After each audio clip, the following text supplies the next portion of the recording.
amaloon na ko muy waxtaan bu yaatu mu amal ko ak ñii di waa l'Observateur Mansour gannaaw bi ñu voté li nga xam moo di bi ñu adopté mooy les mises en accusation fële ca assemblée nationale Mansour génn na nee na moom gisul boppam fa nga xam seen moo di prison.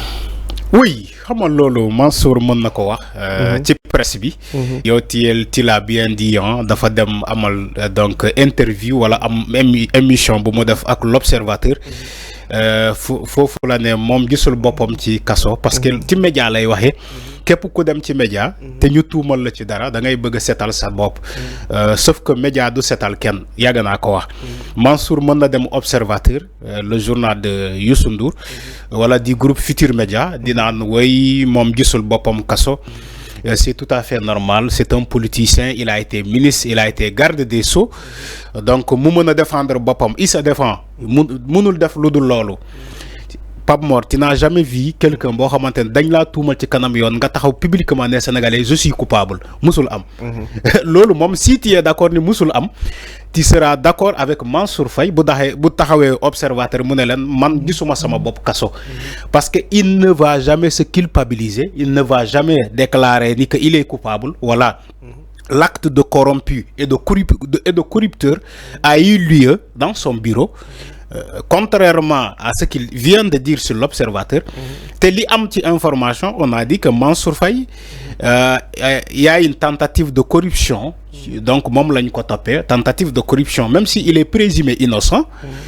Innocence boobu le principe d'innocence moom la taxaw Observateur di ko wax parce que il sait que tant que jugé wuñu ko tant que convoqué wuñu ko ba def ay enquête ci moom ba jàpp ni que moom luñ ko tuumalee ci tentative de corruption boobu moom moo ko def il va se déclarer innocent comme il le fait au journal L'Observateur. Donc c'est de bonne guerre te aussi c'est la nature humaine. Mansour lu muy def c'est la nature humaine de taxaw di naan way man gisuma sama bopp kaso parce que je réclame innocent, il réclame innocent lui, mais l'innocence de Mansour Faye kan moo ko war a prouver c'est juge yi ñoo koy prouver. tey bu ñu ko jaaralee tey au niveau de la haute cour de justice qui est une juridiction de privilège ou d'exception entre guillemets comme on le dit, mais Mansour bu demee haute cour de justice balaa muy egg haute cour de justice les magistrats instructeurs yi composer la cellule d'instruction ñoom ñoo koy njëkk a woo ba pare déglu ko entendre ko def ay enquête approfondie ci moom Mansour Faye. Man je l'attends foofu bu demee ci magistrat yooyu ci la commission d'instruction mu setal boppam mais pas l'Observateur mënu ko setal léegi bu demee taxaw devant enquêteurs yi devant ces magistrats ces hauts magistrats mu setal boppam te setal sa bopp il va falloir nga andi ay firnde andi ay preuves ni que yow luñ lay jiiñ ci tentative de corruption boobu dara xewu ca comme tu l'as dit waaye dafa am ko la fekk ci sa bureau bëgg laa ger ci une somme de 250 millions mu avancé la bëgg laa avance 50 millions yow nga taxaw ne ko hé man du ma jël loolu dans un bureau parce que bureau ministre balaa nga ciy jot il y a un gendarme qui est devant le bureau kooku yëpp dafa romb gendarme bi ba dem ci bureau Mansour Faye di ko jéem a corrompre te Mansour n'a pas signalé le gendarme ni que waa ji ni nga gis ni dafa ñëw pour corrompre ma boobu mooy benn. Et aussi ñaareel bi moom Mansour Faye il était le ministre de la justice Mamour. C'est plutôt voilà comment dirais-je Ismaïla Madior. Voilà, Ismaïla Madior il était le ministre de la justice mais Pape Mor un ministre de la justice du foofu la ñuy juger ñi moom moo ilif daanaka ñi nekk ci secteur boobu le secteur de la justice yow nit ñoo pénétrer sa bureau ñoo bëgg laa corrompre en tant que ministre de la justice yóbboo ko ci kanam yoon. C'est aujourd'hui que tu viens Mansour pour nous dire ñu Sénégalais yi way j'ai fait l'objet d'une tentative de corruption, quelqu'un a voulu me corrompre. Depuis moment boobu ba léegi Mansour mu ngi koy doog a wax parce que il a été épinglé donc par ay information yu wane ni que Mansour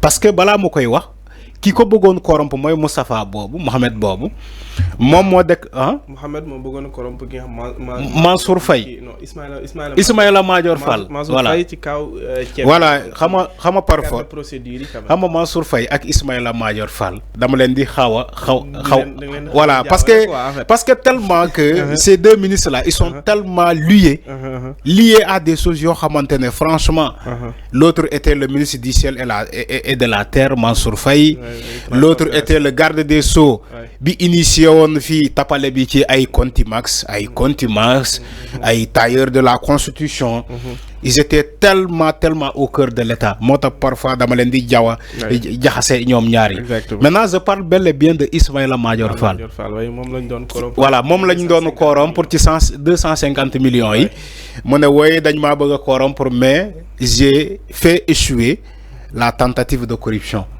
alors que yow ki ngay déclarer ni que moo la bëgg a corrompre kooku waxul loolu kooku nee na daf la avancer 50 millions nga ñëwaat woo ko nga ne pour mu compléter la somme de 200 millions yi ci des donc loolu la kooku déclarer yow li nga déclarer ak moom lu mu déclarer de benn moo tax ma ne la moom Ismaïla Madior Fall le journal L'Observateur mënu ko setal comme léegi di war nañu ko jaarale ci juridiction de privilège boobu la haute cour de justice maa ngi koy xaar foofu bu fa demee mu setal boppam à travers ay firnde à travers ay preuves yu leer nañ yu tangible.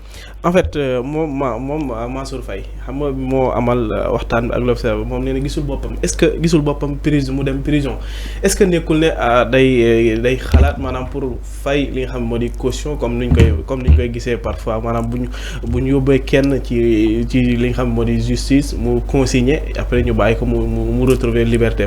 waaw ñoom caution bi moom la ñu mën a fay ñoom caution kese la ñu mën a fay.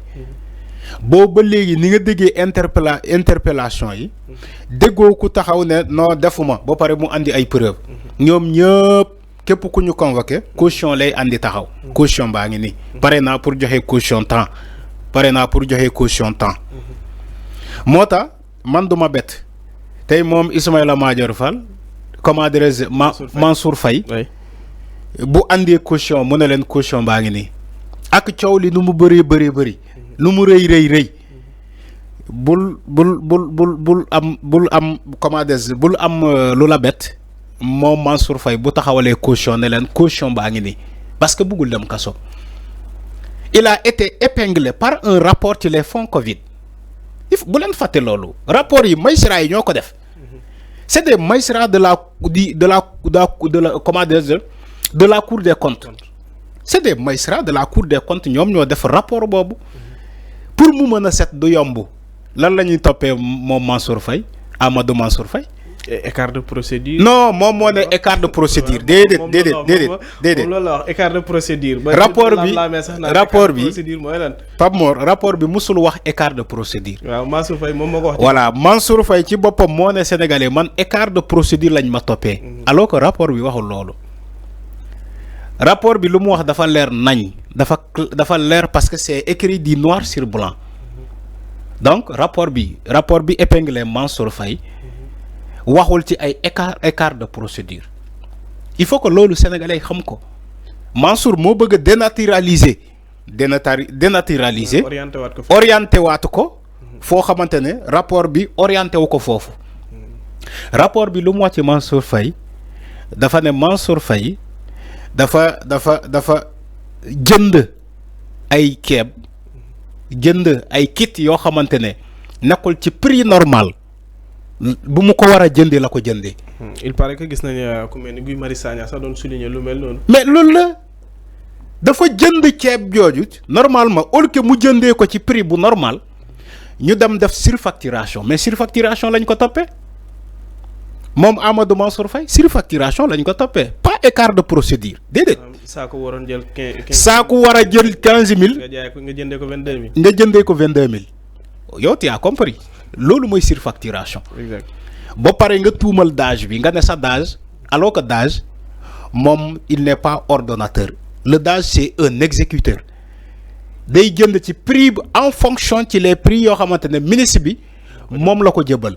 DAGE bi dem jëndee ko ci prix yooyu Donc, dans un ministère, il y a un ordonnateur et un exécuteur. L'exécuteur, moi, le DAGE. Le DAGE, moi, exécuter les dépenses. Mais qui ordonnait les dépenses, c'est le ministre. Moi, je jox un tableau de prix.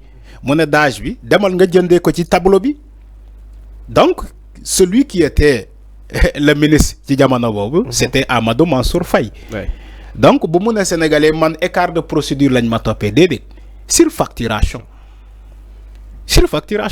Et aussi ay jox jëbbal ay marché ay entreprises yo xamante kenn xamu leen amuñu benn affiliation au niveau de l'APIX amuñu. Amna sax ku ci cautionné woon 1,8 milliard. Mais loolu la ci maanaam ñi gagné woon ci marché ceeb bi. ñu gagné woon ci marché ceeb bi yoo xamante ne non seulement amul base de légalité, son entreprise n'a pas été déclarée. Mansour jox leen marché bi te Mansour nee na oui on avait voté la loi de l'habilitation bu may Macky Sall oui pas de marché pas de truc pas de machin. loolu la wax mais ARMP waxul loolu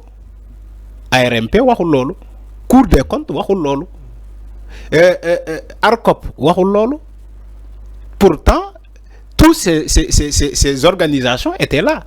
Que ça soit la Cour des comptes, bidon Seytou qui les finances publiques, que ça soit ARMP, bidon régulariser marché, que ça soit ARCOP, bidon liguer avec les journalistes, les ministères et autres, mais ils étaient là. Mansour, malgré tout ça, il a effectué des dépenses. Donc il va falloir qu'il aille se justifier.